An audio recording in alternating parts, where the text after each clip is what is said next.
પાટણ શહેર એ ઐતિહાસિક નગરીની સાથે સાથે ધાર્મિક નગરી હોવાથી અહીં અનેક આસ્થા સમાજ ધાર્મિક સ્થળો આવેલા છે। ત્યારે સિદ્ધિ સરોવરના કિનારે આવેલું શ્રી બાળા બહુચર માતાજીનું સ્થાનક આસ્થાનું કેન્દ્ર આસ્થા સમૂહ બની રહ્યું છે। ત્યારે શ્રી બાળા બહુચર માતાજી ટ્રસ્ટના ટ્રસ્ટીઓ દ્વારા દર માસે આવતી પૂનમે બાળા બહુચરની અસવારી સહિતના વિવિધ ધાર્મિક કાર્યક્રમોનું આયોજન કરવામાં આવતું હોય છે।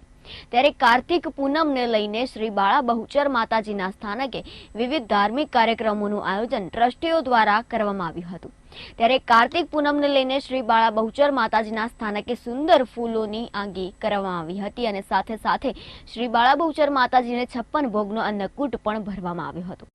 ત્યારે મોટી સંખ્યામાં ભાવિક ભક્તોએ શ્રી બાળા બહુચર માતાજીના દર્શનની સાથે સાથે અન્નકૂટના પણ દર્શન કરી ધન્યતા અનુભવી હતી।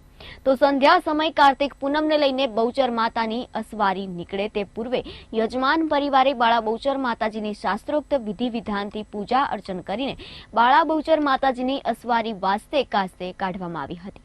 તો કાર્તિક પૂનમના રોજ પટના મેળા તરીકે બાળા બહુચર માતાજીના મંદિર પાસે ભવ્ય લોકમેળો પણ ભરાતા શ્રદ્ધાળુઓએ ખાણીપીણીની જિયાફતની સાથે સાથે મનોરંજનના સાધનોનો પણ લાભ લઈ કાર્તિક પૂનમની અનોખી ઉજવણી કરી હોવાનું શ્રી બાળા બહુચર માતાજીના ટ્રસ્ટી હસુભાઈ ઝવેરીએ જણાવ્યું હતું। પરંપરાગત પટના મેળા તરીકે પ્રખ્યાત પાટણનો શ્રી બાળા બહુચર માતાનો મેળો આજ કાર્તિક સુદ પૂનમના રોજ ધામધૂમથી ઉજવાઈ રહ્યો છે, જેની અંદર આજના આ પ્રસંગના યજમાન જે દિવાળીબેન ચિમનલાલ રામચંદ્રદાસ ચોખાવાળા પરિવાર હસ્તે દેવિકાબેન અમૃતલાલ ચોખાવાળા તથા ઇન્દિરાબેન કનૈયાલાલ ચોખાવાળા પરિવાર તરફથી આજના આ પ્રસંગ રાજકાડા જિલ્લા સંઘ તરફથી આ આયોજન કરવામાં આવેલું છે, જેના યજમાન છે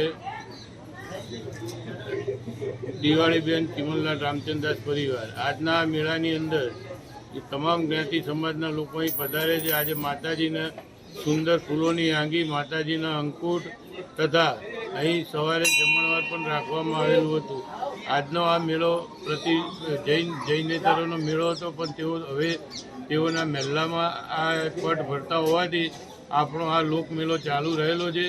અત્યારે આ જગ્યાની અંદર ગુજરાત રાજ્ય યાત્રાધામ પ્રવાસ નિગમ તરફથી ₹3 કરોડની જે ગ્રાન્ટ આવી છે, એના વિકાસ કાર્યો પણ ખૂબ જ સારી રીતે ચાલી રહ્યા છે। 12 માસની અંદર આ સંકુલની અંદર તમામ વિકાસ થશે અને આજે કાર્તિક સુદ પૂનમના દિવસે પર દર માસની માફક સાંજે 5:30 કલાકે માતાજીની અસવારી નીકળી હતી, જેની અંદર મોટી સંખ્યાની અંદર ભાવિક ભક્તોએ લાભ લીધો હતો। જય ભોલે।